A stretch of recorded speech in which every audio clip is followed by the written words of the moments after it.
bagaimana caranya kita membuat orang dalam kondisi apapun dia, sesibuk apapun, dia bisa kuliah di. Nah, selama ini, selama masa PKP COVID ini, kami buat sistem online. Bahkan seminar pun, kalau dia berada di tempat yang tidak ada sinyal, terpaksa kami pakai sistem review. Review saja. Dia print, ya kadang juga dia usahakan anaknya print, baru diajarkan ke dosen bersangkutan, dia review perbaikannya, kemudian dia konsultasikan ke dia punya pembimbing.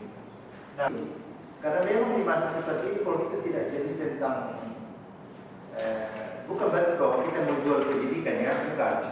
Ya, tapi apapun sekarang ini butuh marketing.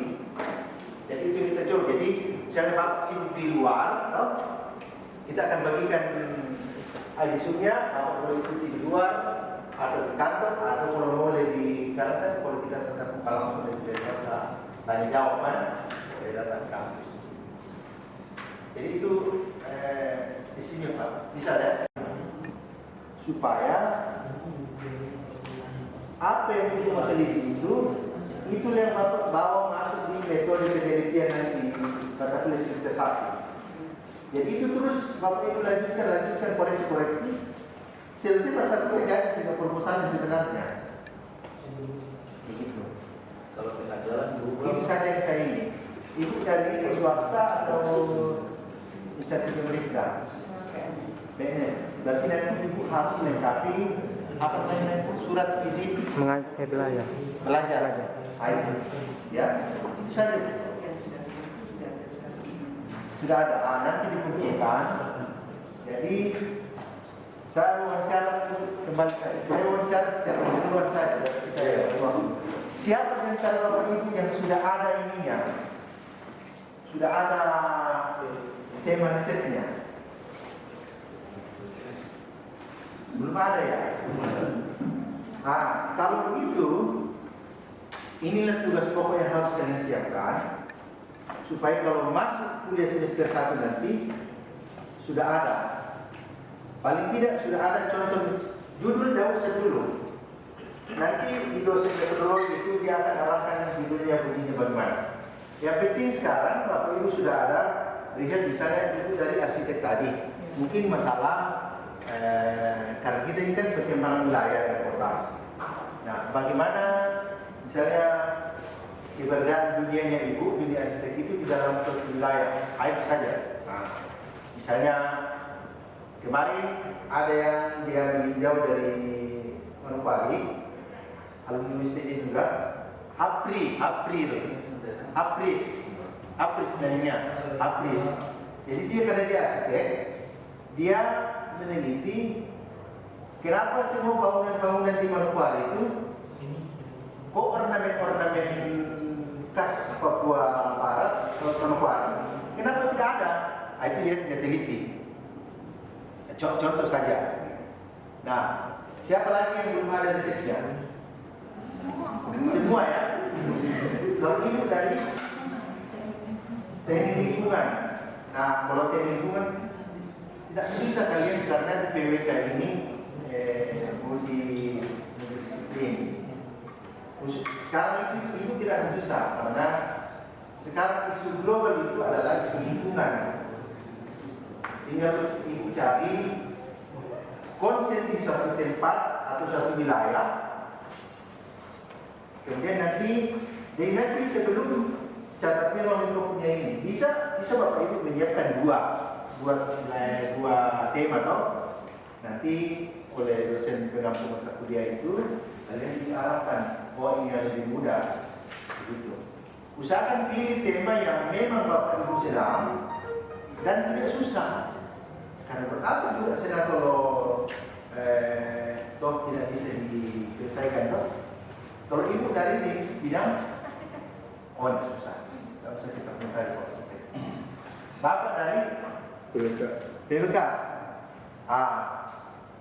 Kalau memang ini kan sambung gitu tidak masalah, susah dia. Yang bidang-bidang lain siapa? Dari sistem informasi. sistem informasi ini kan kalian belajar ini dulu toh, ARGIS. Iya. Itu paling bagus. Arsitek juga belajar ARGIS toh, itu paling bagus. Tinggal mungkin paling bagus kalau seandainya ya, kan sekarang ini Maret ini pemekaran. Bagaimana kalian kita dari pemekaran kota, kita sudah memberi pandangan bagaimana kota itu dibangun, sistemnya bagaimana. Bisa lihat dari sisi lingkungan, toh. Ada yang mesti dari aspek hukum. Siapa yang hukum di sini? Dari aspek hukum juga perlu. Khususnya misalnya bisa keterkaitan misalnya sekarang kan itu RT RW itu mutlak. Nah, RT RW itu disusun kan harus ada dasar hukumnya. Bapak bisa lihat dari arah itu. Yang geologi, itu juga tidak susah. Itu tidak susah. Karena justru di dalam penentuan misalnya area ini berbukan untuk ini kan dasarnya kan harus ada geologi dulu. Jangan sampai kita bikin misalnya ibu kota yang di bawahnya ada sesar, iya kan? Siapa yang berapa orang yang geologi? Berdua. Kan lucu toh kita membuat suatu ibu kota yang di bawahnya itu sesar atau patahan dan lain-lain. Kan nanti kan kita akan belajar satu beberapa itu namanya infrastruktur. Begitu. Bidang lain siapa lagi? Ada yang bidang ini kah? Administrasi apa? Ya? Ya, pemerintahan. Itu juga kan namanya teknik perwilayahan. Namanya suatu perwilayahan itu tentunya harus ada suatu manajemen. Wilayah kota itu perlu ada suatu manajemen. Nah, salah satu yang harus di manajemen di situ adalah pemerintahan. Bahkan aturan hukum itu kan dari Satpol PP dia. Cuma satu apa di dunia? Kalau di PWK itu semua disiplin masuk. Yang bidang lain siapa? Ada dari konsultan kan?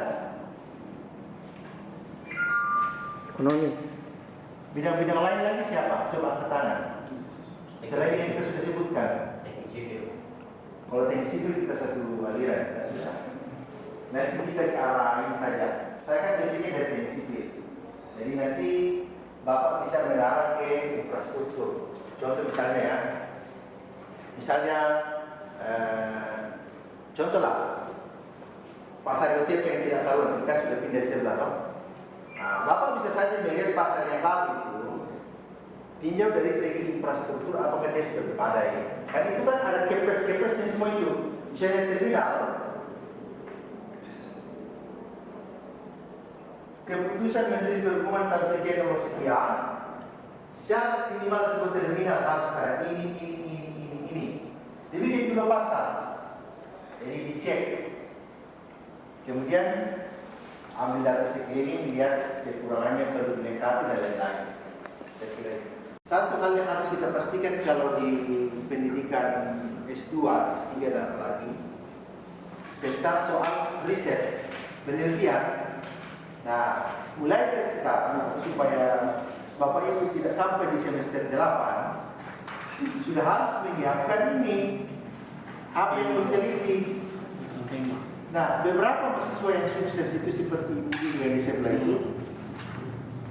Jadi lewat dosen metodologi penelitian, karena dia sudah punya apa yang dia teliti, dari sejak kuliah itu dia sudah buat proposal sambil memenuhi tugas metodologi penelitian. Jadi dia tidak lupa lagi sampai itu begitu selesai kuliahnya langsung proposal dia. Dengan itu kalian juga akan dipandu oleh dosen pengampu metodologi. Nah, hasil. Kebetulan ada beberapa, jadi ada Pak Julisan beberapa manajemen. Bisa kira manajemen aset lah. Itu contoh saja. Pak yang mau datang dari bidang arsitek. Oh, arsitek tidak susah. Dari USTJ ya? Oh, dari UNAS. Saya juga dari UNAS seperti tahun lama. Kira dari dia ada kemarin itu Pak Hafiz, yaitu tadi ornamen. Dia berbicara ornamen. Nah, kami juga sering sama Pak Akil kemarin kan PPK apa di sana. Jadi pokoknya intinya kalau bisa siapkan 2 tema yang lebih baik dan bagus supaya nanti kan dosen yang menampung metodologi itu dia bisa arahkan ini yang lebih mudah, ini yang lebih lain. Tapi semuanya kembali kepada minat Bapak Ibu semua. Siapkan saja ini di dalam wawancara itu berarti hanya di situ. Apakah Bapak Ibu sudah punya tema riset? Itu saja. Karena seorang itu tidak boleh tamat S2 kalau tidak punya riset. Tidak ada lagi seperti S1 tindak politeknik sipil itu banyak tinjauan perencanaan. Arsitek juga mungkin begitu loh. Tidak ada lagi.